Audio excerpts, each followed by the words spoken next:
तो कहानी की शुरुआत होते में जोडी नाम के एक लड़के को दिखाया जाता है। इस दौरान जोडी एक सेंट्रल जेल में है क्योंकि उसने एक कार चुराई थी जिसकी सजा वो भुगत रहा है। तभी उसके पास जेलर आकर उसे समझाता है कि तुम अपनी जिंदगी में दोबारा ऐसा काम मत करना जिसकी वजह से तुम्हें जेल फिर से आना पड़ जाए।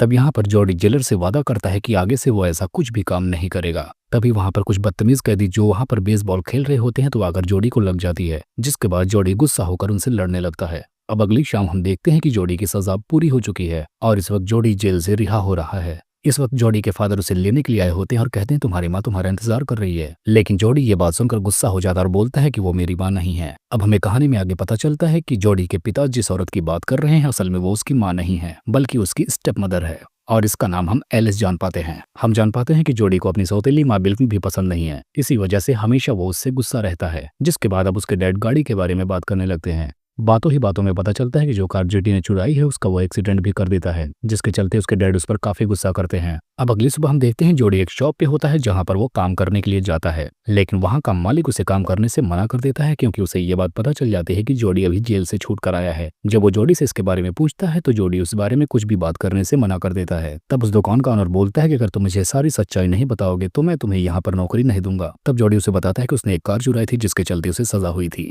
तब यहाँ पर बड़ी मशक्कत के बाद उसे जॉब मिल ही जाती है। इस वक्त हम देखते हैं कि जोडी अपने बेड पर लेटे लेटे पॉर्न वीडियोस देख रहा होता है और इसके साथ साथ वो मास्टरबेशन भी कर रहा होता है, लेकिन तभी वहां पर उसकी स्टेप मदर आकर उसे ऐसा करते हुए देख लेती है और जोडी भी उन्हें देखकर काफी चिढ़ जाता है। जिसके बाद एलिस माफी मांगते हुए वहां से चली जाती है। जिसके बाद हम देखते हैं जोडी अपने घर के बाहर एक बार के पास आकर बैठ जाता है और थोड़ी देर बाद जोडी के पास एक लड़की आकर बैठ जाती है जिसे हम जान पाते हैं कि पहले वो उसकी क्लासमेट हुआ करती थी और इस लड़की का नाम मेलिस होता है। जिसके बाद अब वो जेडी से बातें करने लगती है, लेकिन यहाँ पर जोडी काफी अपसेट होता है जिसके चलते वो उसे ठीक से बात नहीं करता। जिसके बाद मेलिस भी मायूस होकर वहां से जाने लगती है। अब जोडी उसे जाता हुआ देखकर दौड़कर उसके पास आता है और उसे तमीज से बात करने लगता है। तब यहाँ पर मेलिस जोडी को एक पार्टी के लिए इन्वाइट करती है। अब अगले दिन हम जेडी को फिर से उसके रूम में देखते हैं जहाँ पर उसकी स्टेप मॉम आकर फिर से उससे कल के लिए माफी मांगती हैं। यहाँ पर वो उसके कपड़े धुलने के लिए लेकर आई थी, लेकिन अब जोडी उसे अपने कपड़े भी धुलने के लिए देने से मना कर देता है और कहता है कि मैं अपने कपड़े लॉन्ड्री में धुलवा लूंगा। अब अगले सीन में हम एलिस को देखते हैं जो नहा कर आई है लेकिन उसने भी कपड़े नहीं पहने हैं, लेकिन तभी उसके सामने जेडी भी आ जाता है। तब एलिस उसे वहां से जाने के लिए कहती है लेकिन जेडी वहीं पर जमा रहता है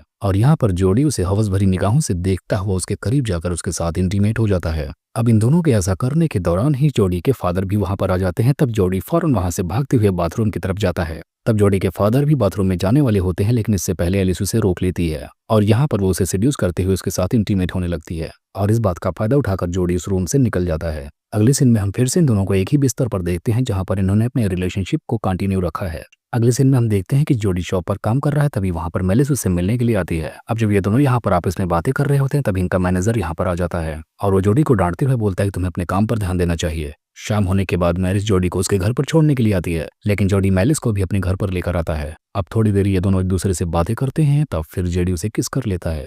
अब ये दोनों ऐसा कर ही रहे होते हैं, तब तक वहां पर एलिस भी आ जाती है जो कि जेडी से बोलती है कि इस लड़की से मुझे भी इंट्रोड्यूस करवाओ और इतना कहकर एलिस वहां से चली जाती है। लेकिन यहाँ पर एलिस को देखकर साफ पता चलता है कि वो उसे देखकर जल गई है। अगले दिन में हम जेडी और मेलिस को झूला झूलते हुए देखते हैं। यहाँ पर जोडी झूले से गिर जाता है, जिसे देखने के बाद मेलिस भी झूले से गिर जाती है और ऐसा मेलिस जोडी के प्यार के लिए करती है। जिसके बाद ये दोनों साथ में बैठकर बहुत सारी बातें करने लगते हैं। तब यहाँ पर मेलिस जेडी से पूछती है कि क्या तुम एलिस को अपनी मदर मानते हो। तब जेडी कहता है कि ऐसा कुछ भी नहीं है। तब यहाँ पर मेलिस जेडी को बोलती है कि तुम्हारी स्टेप मदर उस वक्त हमें ऐसे देख रही थी जैसे मैंने उनका बॉयफ्रेंड चुरा लिया हो। तब यहाँ पर जोडी मेलिस से बोलता है कि इस बारे में कोई बात नहीं करनी है और इतना कहकर जेडी इस बात को यहीं पर रोक देता है। अब अगले दिन में हम देखते हैं कि जेडी को उसका मालिक शॉप में उसे चिल्ला रहा होता है, ये बोलकर कि वो ढंग से काम नहीं करता है, जिसकी वजह से जोडी को गुस्सा आता है। वो काम छोड़ देता है और मेलिस को अपने साथ लेकर घर आ जाता है। वो अपनी कार से उतरकर सीधा अपने रूम में जाता है शर्ट चेंज करने के लिए। तब तक वहां पर उसकी स्टेप मॉम एलिस आ जाती हैं और उसे अपने साथ रुकने के लिए कहती हैं, लेकिन जोडी शर्ट पहनकर वहां से निकल जाता है। अब अगले सीन में हम देखते हैं जोडी घर पर आता है और एलिस से बात करने की कोशिश करता है। इसी दौरान वहां पर उसके डैड आ जाते हैं और उसे मारने लगते हैं क्योंकि एलिस ने अपने और जेडी के रिश्ते के बारे में उसके डैड को बता दिया था। अब कुछ ज्यादा ही मार खाने के बाद जेडी को गुस्सा आता है और वो खुद अपने फादर को मारने लग जाता है। इन सब के बीच एलिस वहां पर आती है और अपने पति को बचाकर ले जाती है और जेडी भी अपने रास्ते निकल पड़ता है। जिसके बाद इस कहानी का यहीं पर एंड हो जाता है।